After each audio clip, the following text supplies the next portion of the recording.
29-31 Now they know for sure that Jesus is alive. The two disciples excitedly comment on what they experienced. Were not our hearts burning within us as he was speaking to us on the road, as he was fully opening up the scriptures to us? Luke 24:32 They hurry back to Jerusalem, where they find the apostles and others with them. Before Cleopas and his companion can give a report, they hear others say, "For a fact the Lord was raised up, and he appeared to Simon." Luke 24:34 Then the two tell how Jesus appeared to them. Yes, they too are eyewitnesses. Now all are shocked. Jesus appears in the room. This seems unbelievable, because they locked the doors out of fear of the Jews. Still, Jesus is standing right in their midst. He calmly says, "May you have peace." But they're frightened. As they did once before, they are imagining that they are seeing a spirit. Luke 24:36-37. Matthew 14:25-27.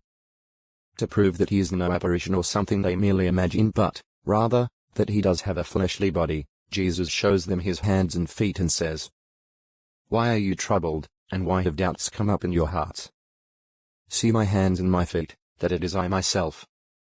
Touch me and see, for a spirit does not have flesh and bones just as you see that I have."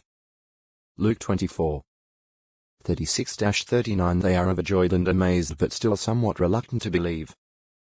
The resurrected Jesus appears to many. Luke 24:13-49 John 20:19-29 306 Further attempting to help them to see that he is real, he asks, "Do you have something there to eat?"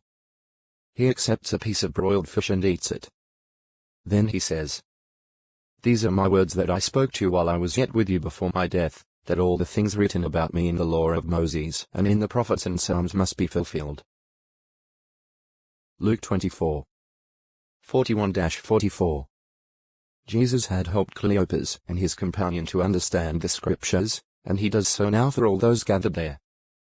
This is what is written: that the Christ would suffer and rise from among the dead on the third day, and on the basis of his name, repentance for forgiveness of sins would be preached in all the nations, starting out from Jerusalem.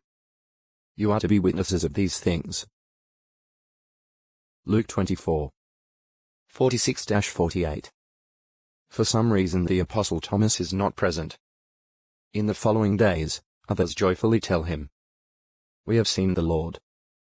Thomas responds, "Unless I see in his hands the print of the nails, and stick my finger into the print of the nails, and stick my hand into his side, I will never believe it." John 20:25 8 days later, the disciples are again meeting behind locked doors, but this time Thomas is present. Jesus appears in their midst in a materialized body and greets them. "May you have peace."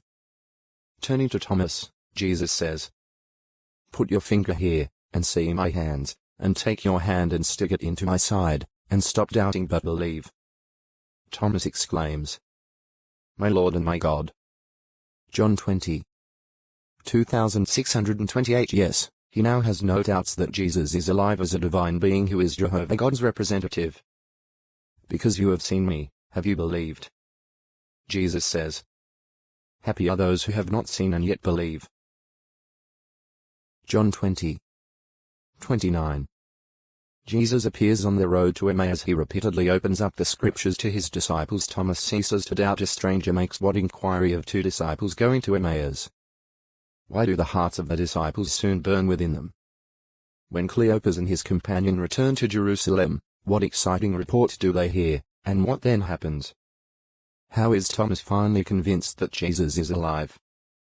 135-307 On his final evening with the apostles, Jesus has told them, "After I have been raised up, I will go ahead of you into Galilee."